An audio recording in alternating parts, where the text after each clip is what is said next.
ചരിത്രാതീത കാലത്തെ കുട്ടനാട് മുഴുവനും കടലിൻ്റെ അടിയിലായിരുന്നു. ചില ശാസ്ത്രജ്ഞന്മാരുടേതാണ് ഈ കണ്ടെത്തൽ. അതിനവർ പല തെളിവുകളും നിരത്തുന്നുണ്ട്.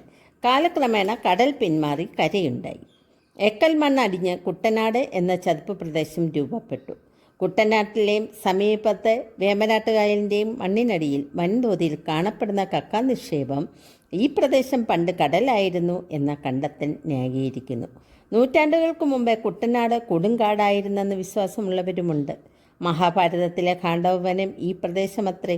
വൻമരങ്ങൾ തിങ്ങി വളർന്ന് ഖാണ്ഡവവനത്തിന് ഒരിക്കൽ തീ പിടിച്ചു. കാട് മുഴുവനും അങ്ങനെ കത്തി നശിച്ചു.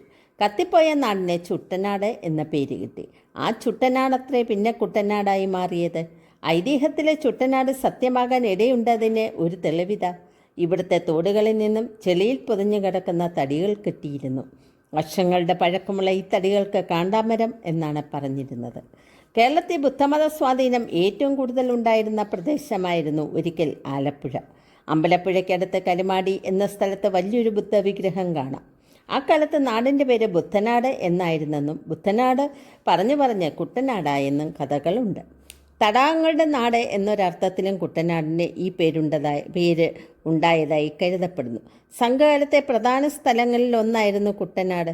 ചേര രാജാക്കന്മാർ കേരളം ഭരിച്ചിരുന്ന കാലത്ത് കുട്ടനാടിന് വലിയ പ്രാധാന്യമുണ്ടായിരുന്നു. കുട്ടനാട്ടുകാർ എന്ന അർത്ഥത്തിൽ ചേര രാജാക്കന്മാർ കുട്ടുവന്മാർ എന്ന് വിളിച്ചിരുന്നു. കുട്ടനാട്ടിലെ ഒട്ടേറെ സ്ഥലപ്പേരുകളിൽ കരി എന്ന വാക്ക് കാണാം. കരി എന്നാൽ ചതുപ്പ് എന്നാണ് അർത്ഥം. അങ്ങനെ കരി ചേർത്ത സ്ഥലപ്പേരുകൾ വന്നതിൻ്റെ പിന്നിലും ഒരു കഥയുണ്ട്.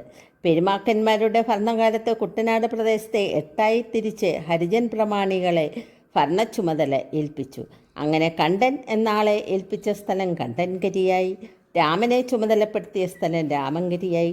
അതുപോലെ ചങ്ങങ്കരി, ചേന്തങ്കരി, പാണ്ഡൻകരി, കൈനക്കരി, മിത്രക്കരി തുടങ്ങിയ കരിപ്രദേശങ്ങളും ഉണ്ടായി.